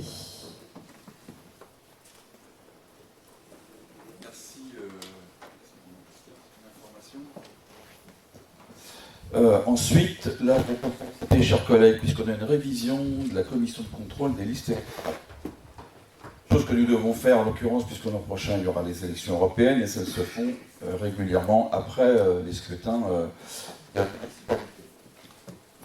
Et puisque voilà, il y aura trois titulaires pour la liste arrivée en tête, c'est le règlement, je pense que vous l'avez eu ou vous l'aurez, en tous les cas sans difficulté. 3 conseillers municipaux appartenant à la liste obtenue le nombre de sièges, et ensuite 2 conseillers municipaux répartis entre le 2, le 3, et il n'y a pas de place pour le 4 sur le sujet. Donc je vous demande de bien vouloir, à la liste de Mme Brumiano et M. Robigo, de nous faire une proposition de candidature, on fait des cas de titulaire de liste électorale avant le 15 septembre, puisqu'on doit la renvoyer. Voilà, merci à vous. Ensuite, eh bien, point d'information qu'on voulait aborder tout à l'heure avec vous, ce premier bilan donc, de la saison estivale et de l'animation de la jeunesse. Donc, Madame Leroux.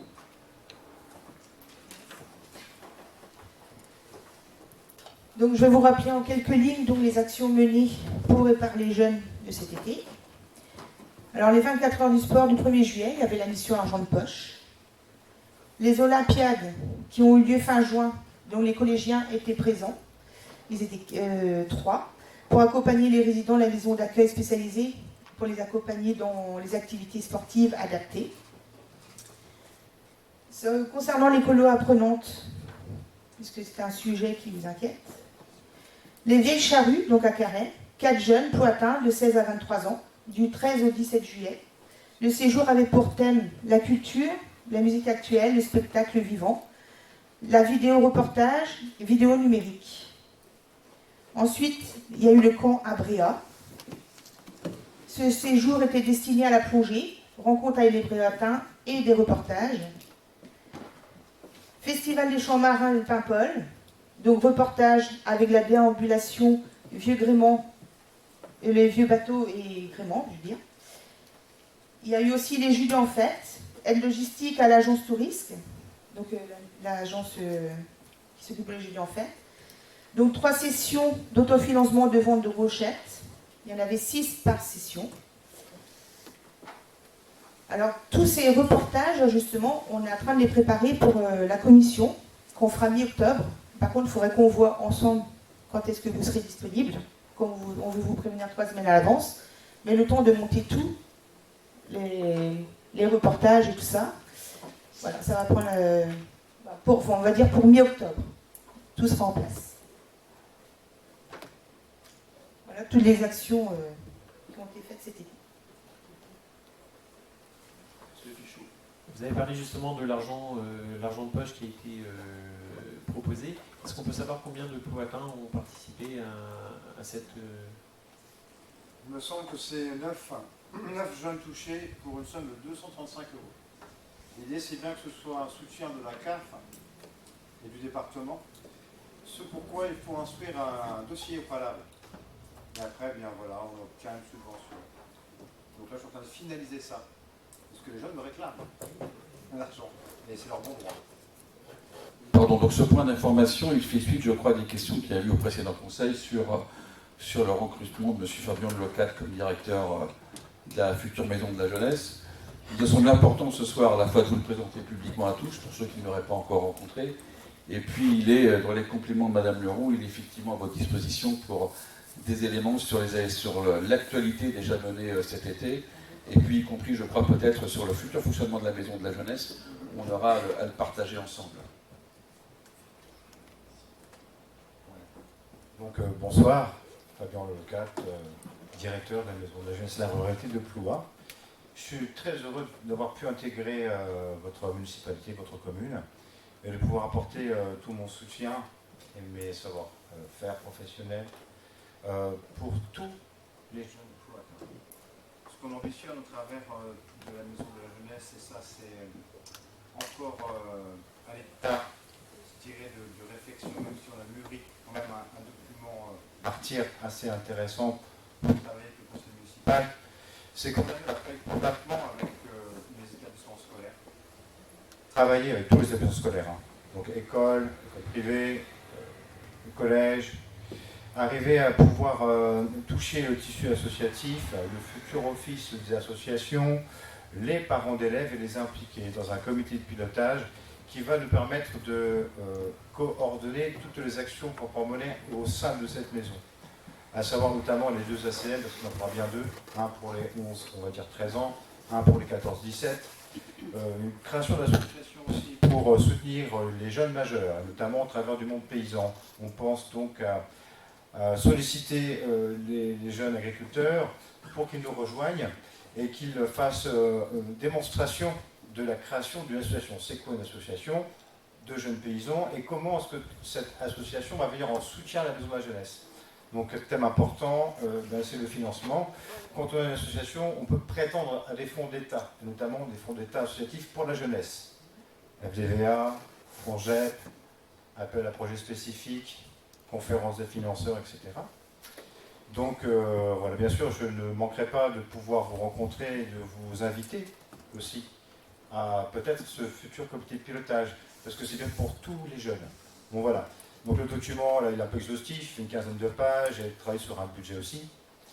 Mais ce qui est intéressant, c'est que si on crée dès maintenant pour 2023, jusqu'à septembre, on va dire 2024, date butoir, on peut prétendre donc à une vraie existence d'un comité de pilotage intelligent pour bien faire vivre ce lieu. Le lieu qu'on pense plutôt comme un tiers-lieu rural.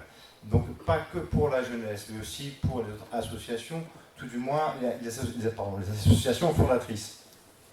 Donc il y a le Bagad, la ludothèque et les vieux métiers. Et bon, je pense qu'à plusieurs cerveaux, on peut arriver à faire coïncider et coexister plein de projets émergents qui vont pouvoir s'épauler les uns les autres. Les thèmes fondamentaux qu'on souhaite aborder, c'est bien sûr autour de la mixité sociale, l'intégration des publics un peu différents, je pense notamment aux jeunes qui peuvent avoir des handicaps, mais aussi une ouverture profonde sur notre oralité et sur l'environnement, et comment est-ce qu'on peut penser des actions jeunesse dédiées à ce thème important, au titre du bien vivre ensemble. Voilà. Et bien sûr, quand je pense au monde associatif, c'est aussi penser qu'il y a des jeunes qui pourraient être un conseil municipal jeune. Voilà. Et donc, s'ils voient d'autres associations grandir, évoluer, créer des événements, ça peut les inspirer pour pouvoir avoir leur petit programme, on va dire, électoral. Bon, voilà, il y a plein d'idées. C'est encore à peaufiner, mais je vous promets que le premier jet est assez conséquent. Et peut-être aussi d'essayer de ramener les personnes en situation difficile et qui restent dans leur coin. Tout à fait. Faut pas oublier ce paramètre-là. Non, c'est tout à fait d'actualité. On y a pensé notamment avec France Service, qui est déjà établi sur le territoire, ici dans la commune. On tient absolument à les intégrer dans toutes les actions jeunesse parce que j'ai remarqué, même si c'est une ville à taille humaine de 5000 habitants, il y a des jeunes qui ont des difficultés. Et des difficultés avérées. C'est pourquoi on ambitionne aussi de pouvoir travailler sur la notion de prévention des risques encourus pour cette frange de la population. Alors, il n'y a pas que la prévention délinquance, hein, il y a aussi la prévention de comment je me projette dans le futur. Et ça, pour nous, c'est super important. Donc, tout ce qui a trait à la formation professionnelle, aux jeunes qui sont un peu en difficulté scolaire, bien penser une orientation, bien évidemment, toutes les personnes qui ont des idées, et notamment au travers de comment je peux rencontrer des professionnels directement, liés à l'apprentissage, ça, on est preneur. Voilà pour l'instant où j'en suis. Et, je trouve que les jeunes de Powhatan sont extrêmement dynamiques. Du moins ceux que j'ai rencontrés cet été. Là, on a 19 adhérents. Hein.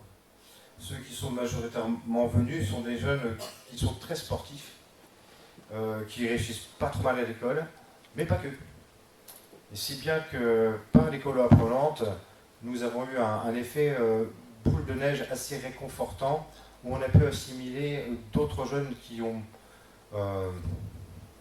moins d'avantages. Il y a même 3 conditions pour remplir Jeunesse et Sport à l'État, parce que c'est un travail commun avec Jeunesse et Sport et le ministère de l'Éducation nationale. Pour pouvoir mettre en place l'école apprenante, il faut au moins 3 types de jeunes différents.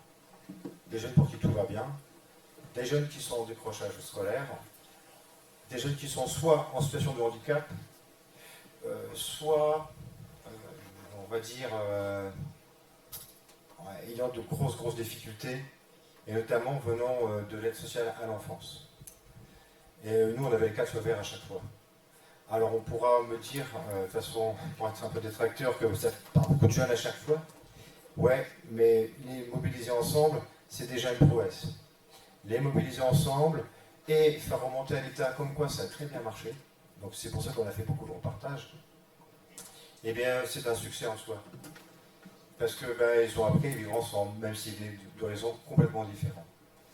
Pour illustrer mes propos, je vais vous montrer des petites informations que j'ai eu le temps de noter vite fait depuis que je suis rentré de vacances. J'ai quand même pris une dizaine de jours de vacances. Mais je serais ravi de vous faire partager plus amplement tout le travail que l'on fait avec la municipalité pour et par la jeunesse.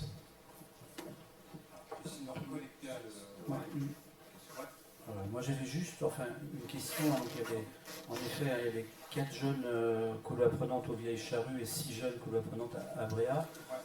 Au-delà de ça, quelle était la fréquentation du local jeune cet été? Alors, justement, c'est sur le diaporama que je vais vous présenter. On va dire qu'on avait un sorte de dizaine de jeunes par jour. On a 19 adhérents, mais des fois il y avait 21, 22, 23 jeunes qui passaient, mais qui ne restaient pas sur les grosses activités. Je pense qu'un lieu de vie pour les jeunes, ce n'est pas que dans l'inscription à l'activité. C'est aussi surtout dans la fréquentation du lieu, s'y habituer, rencontrer les autres, et puis tisser avec eux des liens pour élaborer des projets futurs d'animation. Voilà, on s'élève un petit peu et puis on raccroche ceux qui ont plus de mal, qui sont hésitants ou qui ont un peu peur. C'est pas les plus jeunes qui ont peur. Alors, je voulais juste revenir moi, sur nous, un point sur notre programme. Hein. En 2020, on souhaitait mettre en place un conseil municipal des jeunes. Donc voilà, je crois que Christelle Les Émegères, qui n'est pas là ce soir, sera partie prenante de ce projet. Plus on sera de cerveau à réfléchir à tout ça, plus ce sera gagnant pour les jeunes. Je n'ai rien à dire sur ce projet de la municipalité pour les jeunes, c'est qu'après le poumon. Mais j'avais cru comprendre, enfin, moi je ne sais pas, c'est une bonne idée, que cette maison, c'était la maison de la jeunesse et des associations.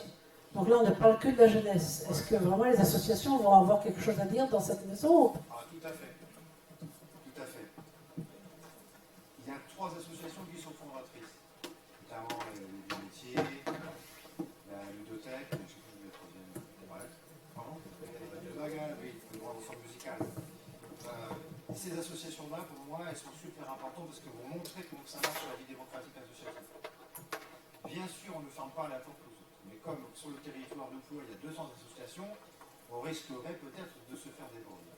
Alors, c'est pourquoi qu'on auditionne quelque chose de très intéressant, qui s'appelle un office local des associations, qui lui aurait sa place dans notre structure et qui pourrait recevoir les autres structures associatives ce rendez-vous, ou tout du moins avoir un espace de documentation à leur fournir, ou aussi un point d'information. C'est encore en réflexion, mais je vous suis dans votre idée. Maison de la jeunesse et petit associatif, ça va de pair. Mais il me semble qu'on ne pourra pas inviter tout le monde. Sinon, on va se retrouver à faire de la danse, de la choré, de la poterie, je ne sais quoi. Tout en même temps, ça risque d'être difficile. Le projet, c'était la maison des associations. Pour moi, pourquoi est-ce que ça a complètement changé sur cette histoire? Pourquoi est-ce qu'il y a 3 fondatrices? Désolée, je ne comprends pas rien. Faites effort, vous allez comprendre. Si, faites effort, vous allez comprendre. Non, en fait, ce que dit M. Lelocat, là, c'est l'origine. La jeunesse compliquée, l'accouchement difficile de ce projet. Mais au départ, vraiment, avec qui on a travaillé? On a travaillé cette idée avec celles et ceux qui disaient « il nous faut un lieu de répétition ». Alors Bagad, parce que c'est l'association support, mais pas que Bagad. Évidemment, espace musical pour les jeunes, un groupe qui se crée, évidemment, il y a le lieu. Rappelez-vous, enfin, c'est encore d'actualité, notre ludothèque associative, qui est là-bas au terrain de foot Jean Derrien, dans le clubhouse, avec un inconfort terrible, pendant que d'autres, plus anciens, font des activités. Il y aura un lieu dédié à la ludothèque, dans cet espace.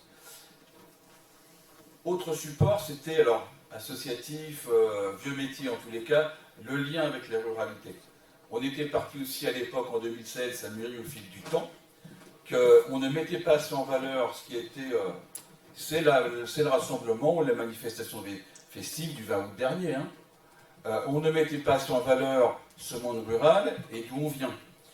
Et plutôt que d'avoir ce lieu là-bas, qui continuera bien sûr pour le stockage, mais d'avoir des belles machines, des outils en état d'exposition, en tous les cas d'aide visuelle, et y compris dans une partie fond de bâtiment, les plans, on les verra, mais je suis sûr qu'on les a vus ensemble, à laquelle, là, les jeunes viendront chercher du coup de main.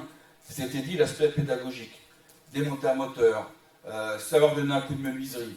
Bref, les gestes d'antan. Imaginons qu'un instant, même sur, allez, combien de jeunes? 200 jeunes. On a 800 jeunes en permanence à Ploua, en comptant nos 2 écoles et nos collégiens.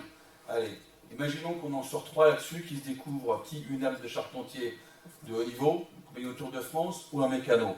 Je dis ça comme ça, hein. Ben, je pense qu'on n'aura pas perdu effectivement dans notre action publique. Ça, c'était les lieux supports. À partir de là, je pense que ça n'a pas été dit par Fabien ou différemment, mais je suis sûr qu'il y pense, on a ces salles modulables, à laquelle on avait pris l'engagement, on ne quittera pas la feuille de route, à savoir qu'en face, et ça va répondre aussi à une préoccupation de M. Fichou, il y a de l'habitat partagé avec du handicap, et bien dans ces 3 ou 2 salles modulables, ces gens-là pourraient effectivement venir aussi partager le lieu. Donc, elle n'est pas complètement réservée au monde associatif, sinon elle perd complètement son sens. Et on ne fait pas les activités à laquelle nous nous étions mis d'accord. Mais bien sûr, quand même, imaginons un instant que dès que ces 1000 mètres carrés vont être sortis de terre, je pense que là, en fait, on sera tous d'accord. Il y aura unanimité pour dire que 1000 mètres carrés qui sortent de terre, mis à disposition du monde associatif, ça va nous permettre de laisser respirer d'autres lieux que vous connaissez évidemment, puisque que ce soit l'ermite ou d'autres salles, on est complètement concentré. Donc pas un lieu exclusif, mais tiers-lieu c'est plutôt pas mal, pardon. Pas un lieu exclusif, mais un lieu qui prend en considération l'ensemble des activités. Je vous présente le petit bilan d'été. Donc, qu'est-ce qu'on a fait cet été au local jeune à Plouha? Eh bien, on s'est basé sur déjà, on va dire, les fondamentaux et la visée éducative de la municipalité. Donc, lutter contre les exclusions, contribuer à la réussite scolaire des enfants, développer la citoyenneté, favoriser l'éveil et l'épanouissement personnel. La méthode, lutter contre les exclusions, c'est vraiment la pédagogie. Apprécier les différences. C'est une force car ça permet aux jeunes de s'enrichir d'autres cultures, des origines différentes, d'apprendre le monde actuel dans son ensemble, respecter les genres, les orientations sexuelles, influer sur la solidarité, d'œuvrer pour une solidarité active et participative. Ça, ce sont donc des choses que j'ai développées pour le projet pédagogique que j'ai dû présenter à Jeunesse et Sport et au ministère de l'Éducation nationale. Donc je n'ai pas rien fait depuis que je suis arrivé. J'ai cherché la solution la plus rapide et efficace pour générer un petit peu d'argent pour que nos jeunes fassent des choses cet été. Et l'école apprenante, c'était la solution, la plus courte. Contribuer à un vrai moment de vacances. Donc aller vers la proximité. Qu'est-ce qu'on va faire localement? Donc on propose de découvrir la richesse de leur environnement aux jeunes. La proximité entre la terre et la mer. Ça, notre territoire, il est extraordinaire pour ça. Il y a les deux. Il y a la terre et la mer. On peut faire plein de choses. De s'inscrire dans les dispositifs auxquels ils peuvent participer l'été. Cap Sport, Passeport, les associations sportives locales. Merci à Drake pour les orgates. De participer à des événements sportifs, comme Vacances du sport. Là, nos jeunes, ils se sont mis sur l'émission Argent de poche. Imaginez des actions culturelles. Enfin, coucou, là, les jeunes étaient en train de découvrir l'acrobranche à l'antique. Développer la citoyenneté active. Tous les matins, avec les jeunes qui vivent au local, et même pendant les séjours, c'était débat. De l'actualité. Et des choses qui leur tiennent à cœur, ou qui leur font peur, notamment les guerres. Donc, avec l'équipe d'animation, j'ai eu très peu d'animateurs. Il y en a un, il n'a pas pu rester malheureusement, même s'il avait un DGEPS. Donc il a fallu que je trouve très vite une solution pour me s'orienter vers des stagiaires. Donc avec l'équipe pédagogique, on favorise la communication positive. On n'a pas grand-chose, mais c'est pas grave. On est là, il fait beau, on en profite. Et avec les jeunes, on reconstruit le règlement intérieur. Ce que je peux faire, ce que j'ai le droit de faire, ce que j'aimerais faire, mais que je ne peux pas pour l'instant. Bref, des ambitions. Et tout ça, ça génère du débat le matin. Ils ont un esprit bien élevé le matin, les gamins, quand même. Hein. Et ça contribue à leur bien-être, ça ouvre les perspectives. Ils sont toujours en train de se mettre en perspective. Qu'est-ce que je vais faire après? Ils se posent plein de questions. Ils doutent, normal, ce sont des jeunes, ce sont des ados. Et ils ont envie de se documenter. Et là où je suis un peu bluffé, c'est leur savoir-faire sur le numérique. Ils m'ont vraiment bluffé sur la création de TikTok, Instagram. C'est eux qui ont fait les pages, c'est pas moi. Moi, à côté, je suis nul. Moi, je préfère le téléphone accroché au mur qui fait une dring dring. Bref, ça existe la curiosité. La photo, c'est la Colo Abrea. Et ils sont prêts à plonger. Et nous, en tant qu'animateurs, on va chercher à développer l'engagement des jeunes, l'engagement de leur choix, et de le respecter. C'est pas évident de leur dire au départ, on va lever le charrue. Ils disent, ouais, c'est ça, c'est ça. Ben si, on l'a fait, quoi. Même si c'était pas gagné d'avance. Et merci encore, monsieur le maire, pour le coup de main. Donc, on affine la méthode pédagogique. En pédagogie, c'est le chemin que j'emprunte pour employer de connaissances. Alors, l'ouverture de local jeune cet été 2023 a permis d'aborder les standards de la jeunesse. Ça sont des choses qu'on a retenues avec l'équipe municipale. Autour de la citoyenneté, la mixité sociale, l'environnement, parce que si c'est beau, préserver et qu'on peut le valoriser, toute la culture qui existe localement et tous les acteurs de la culture, notamment en travers le sujet associatif. Le monde du sport, du sport, là j'ai vraiment adoré, et les jeunes sont aussi investis. Les sciences, là un peu de numérique, c'est un petit clin d'œil, c'est monsieur Robin Williams. C'est pas moi qui ai pris la photo, c'est un jeune. Favoriser l'éveil et l'épanouissement personnel. L'éveil et l'épanouissement pour s'acquérir ensuite la curiosité auprès des ados. Et nous, on œuvre dans ce sens-là, en pratiquant des reportages sur ce qui fait vibrer les jeunes. Notre leitmotiv, le fil rouge de tout l'été, c'était on prend les photos, on prend les vidéos, on interviewe les gens, on capture des moments clés qui vont pouvoir nous présenter. Bref, nos jeunes poulatins sont les ambassadeurs de notre vie. Donc on a pléthore d'heures de documents, d'interviews de personnages atypiques, ou alors vraiment incontournables, ici, à Ploie. Maintenant, il va falloir qu'on parle à la prochaine session de vacances, ou durant les mercredis et samedis où je vais être ouvert avec les jeunes, et j'espère avec quelques bénévoles, on va pouvoir vraiment créer ces petites cartes de visite numériques. Parce que croyez-moi, il y a des gens qui sont intéressés parce qu'on existe. Voilà. Là, c'est une petite photo, on remercie les jeudis en fait, parce que le président nous a fait l'honneur, et la municipalité aussi, et l'association donc des Plouatins qui travaillent à Ploie, tout simplement, quoi, à la commune. Eh bien, ils ont fait l'honneur de pouvoir avoir un petit stand pour de l'autofinancement. On a généré plus de 200 € vendant des brochettes qu'on a fait par nous-mêmes. Et ça, c'était pas possible si on n'avait pas eu un stand, si on n'avait pas eu les autorisations, si l'association des salariés communaux n'avait pas permis. Bref, la formation aux techniques de reportage, la récolte d'images, le montage, va permettre aux jeunes de choisir ce qui les représente. Là, on est vraiment dans leur actualité, du tout numérique, des autoroutes de la communication. Moi, ça me dépasse, j'ai 53 ans, je suis grand-père. Mais eux, ils sont très forts, ils ont 14 ans, c'est les meilleurs. Donc, c'est un levier. En termes d'évaluation, pour reprendre vos questions de tout à l'heure, en termes de quantitatif, pour tout ce qui est qualitatif, on verra ça après, on sort en octobre. Une dizaine de jeunes, en fait, on peut être mobilisés sur tous les mercredis de juin. Soit parce que je me déplaçais dans les écoles et le collège, soit parce qu'ils venaient dès l'ouverture du mercredi. Donc pendant l'été, on a eu 28 jours ouvrés, ça fait 227 présences. Ça c'est pour la CAF et ça va générer des sous avec 20 CAF. Donc ça fait une moyenne de 9 jeunes par jour. Ce qui est pas mal, je suis arrivé mi-avril. Donc on a quand même eu, et on a 21 pour l'instant. Maintenant, l'ambition, le but, c'est combien de jeunes vont avoir à la rentrée scolaire. Parce que là, mercredi, on va être ouvert. Donc demain, je vais faire mes muses à passer dans les écoles et au collège, refaire une affichette, un peu de fly, relancer l'info sur TikTok et sur Instagram et sur le site officiel de la Ligue de Ploie via Facebook. Mais les gamins sont très forts, c'est eux qui ont fait ça, hein, c'est pas moi. Hein. Voilà, parce qu'ils voulaient se montrer un petit peu sur les réseaux, donc ils ont mis ça en place. Donc on sait qu'on a bien Instagram, on sait qu'on a TikTok, on sait qu'on a juste un mail ou un téléphone pour communiquer. Ça, c'est un stagiaire qui a fait le petit programme. Donc on est vraiment sur du sport. Allez, on se fait plaisir, un peu de pâtisserie.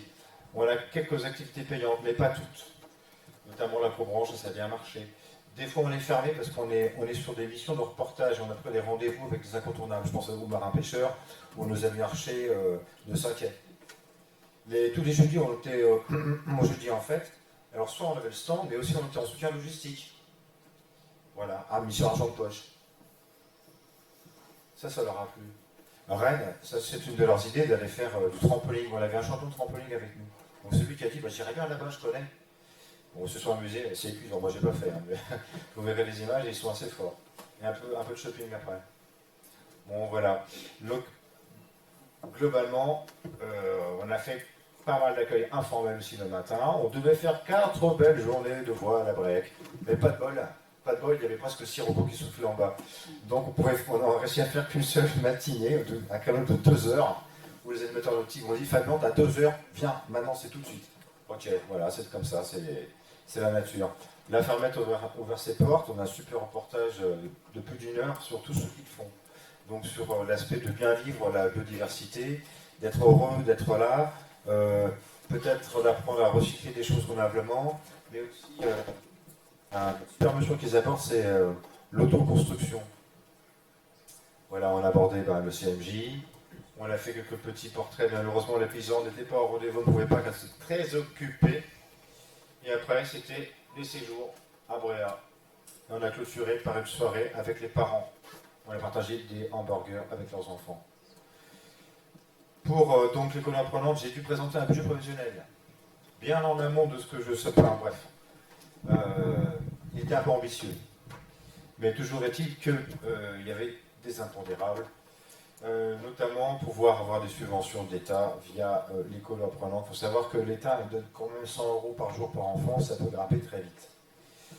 Voilà.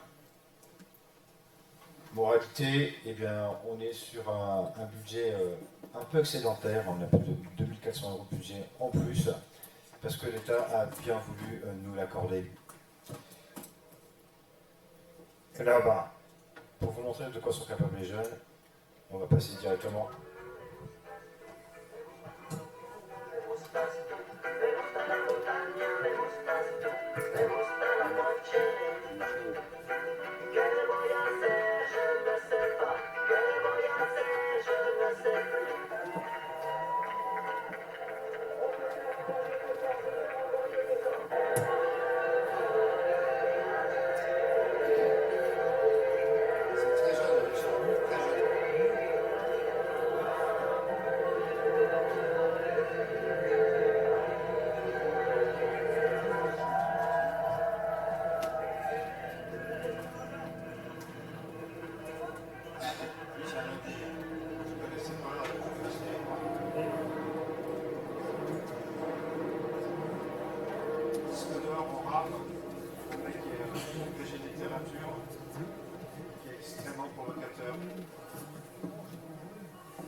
Ce camping, on était.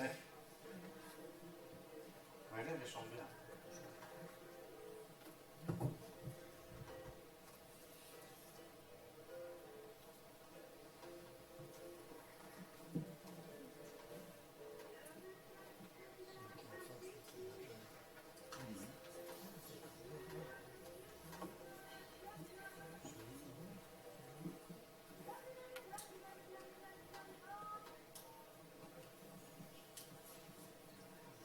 Et après, c'est au rendez-vous qu'on est revenu de Michel. C'était vraiment sympa, même si on a pris une tempête de sur la tête.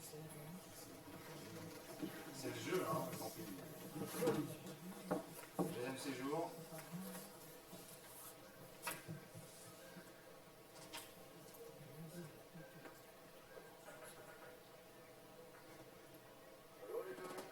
Comme le camping était complet, j'ai un ami marieur qui nous a hébergé avec Rieti.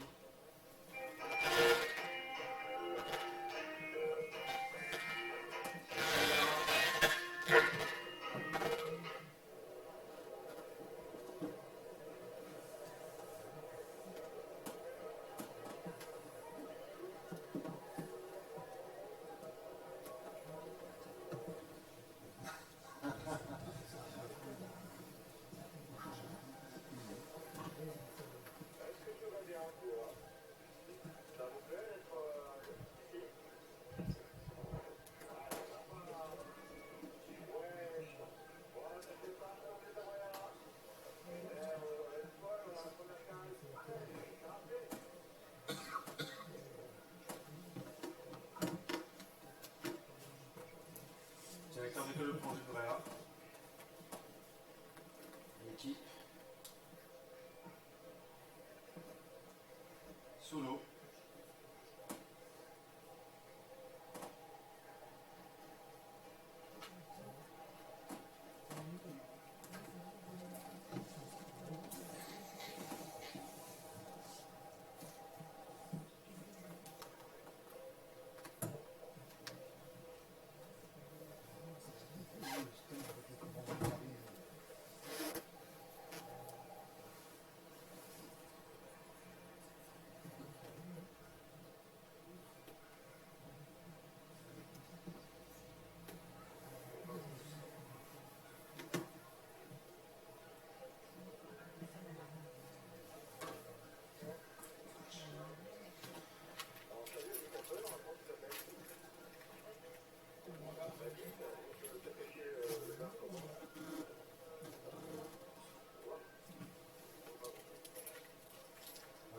Le sang partager les repas, alors on a pu à un de ces bars, qui a 16 ans.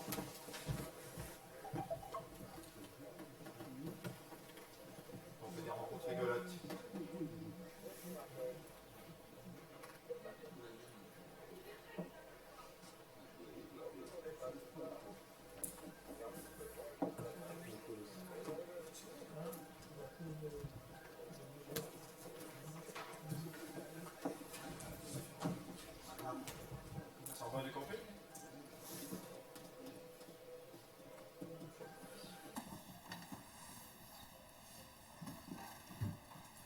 Ces enfants nous ont versé pas. Voilà. Alors, on peut imaginer que les 6 là, ils en ont plein à la tête des images et des waouh. Et ce qu'on ambitionne, c'est de poursuivre ça, parce que l'école à Provence, ça fait toute l'année. Donc on peut continuer, on peut continuer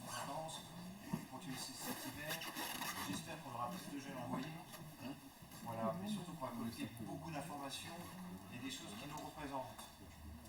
Parce que là, on reçoit une délégation australienne le 19 octobre, et je crois on leur écrire déjà. Donc c'est un groupe de rock qui vient, mais le chanteur-guitariste des Marines Bretonnes. Donc c'est un gars de Sydney. Et ben voilà, je vais lui envoyer tout ça pour qu'il démarche un petit peu des structures jeunesse sur Sydney, Melbourne, et puis une autre ville. Je vous remercie de m'avoir écouté. Très bien, merci à vous. En tous les cas, vous donnez un peu de fierté de l'action publique.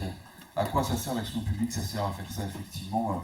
Parce qu'une municipalité, on est assez fiers de voir le retour et la contribution des jeunes. Enfin voilà. Merci à vous. Je ne sais pas si c'est à moi de vous dire merci. En tous les cas, on est très fiers d'avoir un directeur qui conduise les actions dans ce sens. Voilà, chers collègues, la séquence des questions. Merci à Mme Dumiano, enfin à votre équipe, de nous avoir envoyé 2 interpellations. La première concernant le pacte solidaire, effectivement l'engagement qui était de travailler ensemble, mais ça je pense que l'été a été plus propice, mais Christine le conduira. Je pense que le bon format c'est dans le cadre de la commission finance. C'est ce qu'on s'est mis d'accord. Et puis votre proposition d'un bac à livres supplémentaire, en tous les cas plutôt format bac à jouer, enfin ça ressemble à des bacs à livres, mais c'est des bacs à jouer. Ça je pense qu'il faudra, je regarde notre adjoint aux travaux, mais je pense que c'est quelque chose qu'on doit pouvoir prévoir dans notre aménagement. On pense au PALU. Voilà sur les réponses pour ça. Monsieur Fichou, vous avez quelque chose à... Oui, alors j'ai une première remarque. J'ai été un petit peu étonné d'apprendre par la presse, merci la presse, de savoir la nomination de la directrice à l'EHPAD. C'est un petit peu bizarre de l'apprendre par la presse. Donc c'était une première remarque. Donc là, je vais la remonter, je l'ai déjà demandé. Notre groupe s'interroge un petit peu sur comment on va se gérer un petit peu la mairie avec, en évitant de citer les noms. Au niveau finance, il y a une personne qui est partie. Si de mémoire, il y a une personne à la RH qui s'en va. On s'interroge de savoir comment va fonctionner la mairie à venir. Et on aimerait bien avoir un petit peu des nouvelles de la directrice générale des services, pour lesquelles nous n'avons aucune information. Écoutez, merci de lui témoigner beaucoup d'amour. Elle est en arrêt maladie depuis le mois d'avril. Elle est toujours en arrêt maladie, ce que je peux dire, jusqu'au 25 septembre. Voilà. Nous travaillons des hypothèses pour ne pas rester effectivement démunis. Vous évoquez les différents postes. Les recrutements sont partis sur RH et sur finance, auprès du centre de gestion. Je crois que l'expérience qu'on peut avoir ensemble, c'est de se dire que les cabinets conseils ont plutôt d'assez bons avec nous pour les recrutements. Donc, voilà, on essaie plutôt les réseaux locaux. Concernant la nomination ou la présence de Mme Branland, peut-être aurions pu faire autrement, peut-être. En tous les cas, le sujet m'est venu sur un autre dossier, un peu compliqué quand même d'annoncer les gens un peu différemment que lorsque le jour où elle veut bien se présenter. Et en l'occurrence, c'était quand même à elle de se présenter, elle a plutôt choisi la voie de la presse. Voilà. Monsieur Robigot.